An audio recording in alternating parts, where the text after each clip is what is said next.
यही धर्म का सार। तो मन से, वाणी से, काया से, तीनों तरीकों से हम आप लोगों को पवित्र रहना चाहिए। संसार के जितने भी मनुष्य हैं मगर पंचशील का पालन करते हुए चलेंगे तो उन्हें आने वाले समय में सदगति से कोई रोक नहीं सकता है। ये जरूर है चित्त में हमारे बहुत जल्दी पुण्य के बाद अगर पुण्य की भावना हमने बनाई और कोई पुण्य की भावना को सोचा है कि मैं चलो 10 मूर्तियों को खाना खिलाएंगे अगले महीने में, और फिर तुम्हारा मन कहने लगा अरे कहाँ ये खर्च हुई 4-5 हज़ार रुपया खर्च करता हूँ, उससे 4 गुना हो जाए। लेकिन पुण्य की भावना अगर मन में जागी तत्काल तुमने कर दिया तो कर दिया, नहीं तो पाप तुरंत दबा देता है और पैसा तुम्हारा उससे ज्यादा कहीं न कहीं इसी भाव से चला जाएगा। लेकिन पुण्य के लिए हमारा कदम कम उठता है। इसलिए भगवान बुद्ध के मार्ग को अगर हम सन्मार्ग पर चलना चाहते हैं तो अपनी पंचशील को पालन करते हुए, और ये जैसे हमारा भाई कोई भी हो जिनके घर में कुछ लोग पति देवता लोग दारू पीते हैं, मानते नहीं हैं, अगर ये पत्नियां चाहें तो अपने आप ये मान जाएंगे। पत्नियां समझाने के लिए उनको अरे कुछ भी बाहर करोगे लेकिन तुम सारे सामने तो वो कर नहीं सकते। अगर तुम चाहोगे तो उनको सुधार सकती हो। और अति करेंगे, अतियां जैसे कोई दारू पीने की अति करता है तो अति करने से तो विनाश उसी का है ना, पैसा भी जा रहा है, दूसरा तरीक तुम्हारा शरीर भी जा रहा है। तुमको भूख लगी है, भूख के टाइम तुम्हें रोटी खा नहीं पा रहे हो, और जब नहीं खाने पा रहे हो तो तुम्हारा दुख तुम्ही तो होगा, किसको होगा। इसीलिए ऐसा भी कोई कदम संसार में कोई व्यक्ति, हमारा भाई चाहे गृहस्थ हो चाहे उपासिका हो, उपासिकाएं तो बहुत गड़बड़ कम करती हैं। एक आदि होंगी जो गुटखा खा लेती होंगी चुप्पे, जैसे स्कूल में हमने देखा है किसी लड़कियों को वो बटुआ जो रहा थे पैसा वालों वही मातेरे निकली हैं और खरी हैं, कोई जान ना पे गप पदरे खरी नहीं है।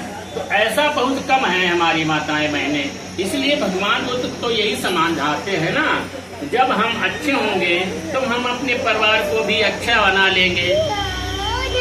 और बेटा और बेटियों के प्रति भी आप लोगों को ध्यान रखना पड़ेगा। कैसा ध्यान रखना पड़ेगा? जैसे पुराने लोगों ने कहा है दूध और पूत, कहा दूध और पूत ये दोनों निगरानी योग्य है। क्या बताओ? अगर तुम आगे पर दूध उधर दो, कहाँ चले? अब तनिक नजर विकट चूक गई, और जब नजर चूक गई तो वो दूध फना करके बह जाएगा कि नहीं बह जाएगा। इसीलिए अगर पूत है, पूत हो चाहे बेटा हो चाहे बेटी, दोनों अगर पूत के ऊपर तो नजर रखते हो तो फेंकेगा, रोएगा, धोएगा, जब तक वो चीज नहीं पाएगा तब तक रोना बंद करेगा क्या? इसलिए उसका अंदर कारण बना। भगवान बुद्ध ने कहा दुख है, दुख का कारण है अविद्या और तृष्णा। अविद्या का मतलब मूर्खता, मूर्खता के बस में आ करके आदमी अच्छे बुरे न जाने क्या क्या कहाँ देवी देवता भाग भगवान सबको ढूंढता चला जा रहा है। और भगवान बुद्ध ने कहा है 4 धातुओं के अलावा कोई भगवान नहीं है। पृथ्वी, अग्नि, वायु, जल, भगवान, यानी प्रकृति ही भगवान है। प्रकृति और प्रकृति में जो आदमी ढल जाता है, जैसे कोई भी संत है, कोई भी भिक्षु है, कोई भी साधु है, संसार का साधु, अगर प्रकृति के भाव से अगर चलता है तो प्रकृति में मिल जाता है। जैसे पृथ्वी किसी से भेद नहीं करती, हवा किसी से भेद नहीं करती, पानी किसी से भेद नहीं करता है, गंगा में किसी से भेद होता है? गंगा ने कभी कहा है कि तुम ऊंचे हो या नीचे हो, तुम नहाओ तुम ना नहाओ, ऐसा कहा है गंगा ने?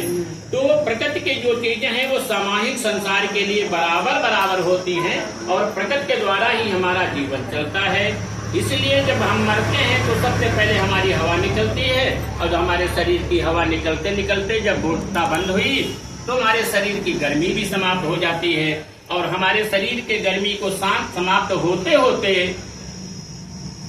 जब हमें जमीन में फूंक दिया गया या गाड़ दिया गया तो हमारे चारों तत्वों में फिर हम विलीन हो जाते हैं। और फिर भी हमारा जब जन्म होगा, जब चारों तत्व इकट्ठे होंगे तब हमारा जन्म होगा। यही लिए भगवान बुद्ध कहते हैं पृथ्वी धातु, अग्नि धातु, वायु धातु, जल धातु, तो पुण्य का कर्म पुण्य है, पाप का कर्म पाप है। पाप करने के बाद में चाहे हम मुल्ला बन जाए, चाहे पंडित बन जाए, चाहे भंते बन जाए, चाहे कोई बाबा बन जाओ, चाहे कोई कुछ भी बन जाओ, तुम्हारे कर्मों का फल इसी जीवन में तुमको भुगतना पड़ेगा, चाहे कितने भी प्रयास कर लो। जैसे तुमने चोरी की है, किसी की हत्या की है, तो ऐसा नहीं है हम अल्लाह की ताकत भी नहीं है, राम की भी ताकत नहीं है, कृष्ण की भी ताकत नहीं है, बुद्ध की भी ताकत नहीं है। बाबा साहब बेचारे मार्ग बताए गए हैं तुमको, भ्रमित नहीं किया उन्होंने। बाबा साहब का कहते हैं कि मैं मार्ग दाता हूँ, मुक्ति दाता नहीं हूँ। बुद्ध भी कहते मैं मार्ग बता सकता हूँ। बाबा साहब ने संविधान दे दिया, आज हमारा संविधान बड़े खतरे में है।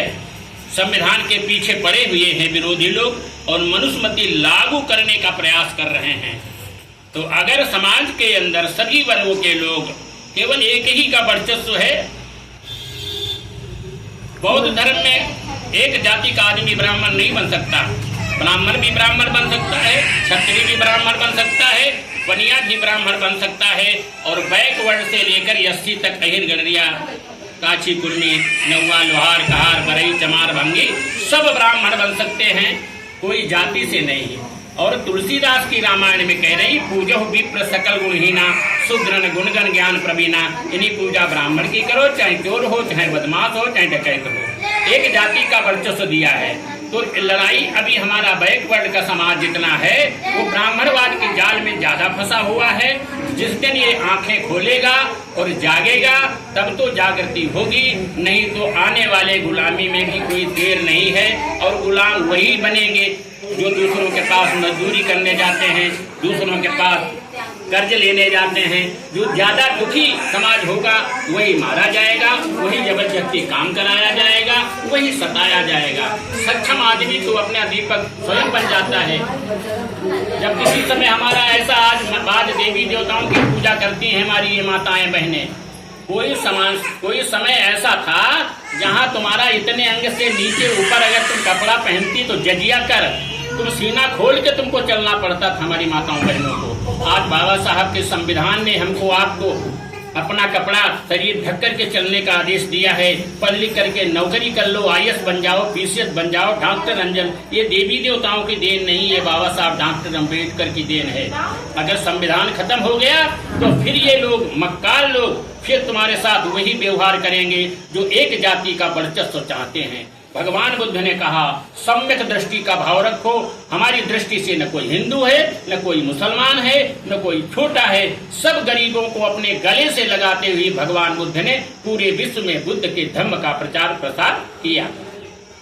जितने भी संसार में आज जगह जगह तुम ये बालाजी और फलाने जी ये सब देवता ढूंढ रहे हो, सब भगवान बुद्ध की मूर्तियों को रंग चुन करके उन्होंने बुद्ध को ही बालाजी बना दिया, कहीं कुछ बना दिया, कहीं कुछ बना दिया। है बुद्ध के ही मूर्तियां, क्योंकि सनातनों का ये सनातनी बुद्ध कहते थे सनातन। सनातन का अर्थ होता 6 आयतन, नाम रूप वेदना संज्ञा संस्कार विज्ञान। इन्हीं प्रकृति के रूप को ही सनातन कहते हैं। हिंदू कोई धर्म ही नहीं है, वो तो एक समाज के द्वारा थोपी हुई दूसरों पर गुलामी और बेगारी की चीजें हैं। इसलिए अपने बुद्धि से विवेक से पढ़ने वाली बेटियों आगे बढ़ो, पढ़ो, उन्नति करो और माता पिता की आज्ञा के अनुसार कदम उठाओ। जहाँ जाओ तो मम्मी को बता दो, जहाँ जाओ तो पापा को बताओ। न पापा परेशान हो न मम्मी परेशान हो, तभी आपका और पूरे संसार का भला होगा। मैं अपनी संक्षेप में अपनी वाणी को विराम दे रहा हूँ। आप लोगों के लिए मंगल कामनाएं कर रहा हूँ कि सदा सुखी रहें, अच्छी रहें, निरोग रहें और पंचशील का पालन करते हुए अपने जीवन को व्यतीत करोगे तो जीवन भर हंसती मुस्कुराती हुई तुम्हारी सतगति होगी। कोई दुनिया की ताकत रोक नहीं सकती। और जहाँ शील से जो भागेगा तो उसको अपने जीवन में ही दुर्गति का भी सामना करना पड़ेगा। इसलिए कोई भी आदमी करे, चाहे दारूबाज हो, चाहे गांजेबाज हो, चाहे कोई बाज हो, वो बाजी भी सीमित है। ज्यादा तुम गलत कहाँ तक करोगे। इसलिए सबका मंगल हो, सब लोग सुखी रहे। और बनते कि हमारे कुछ अब हम इसलिए आप हाँ बोलो, कुछ बताओ।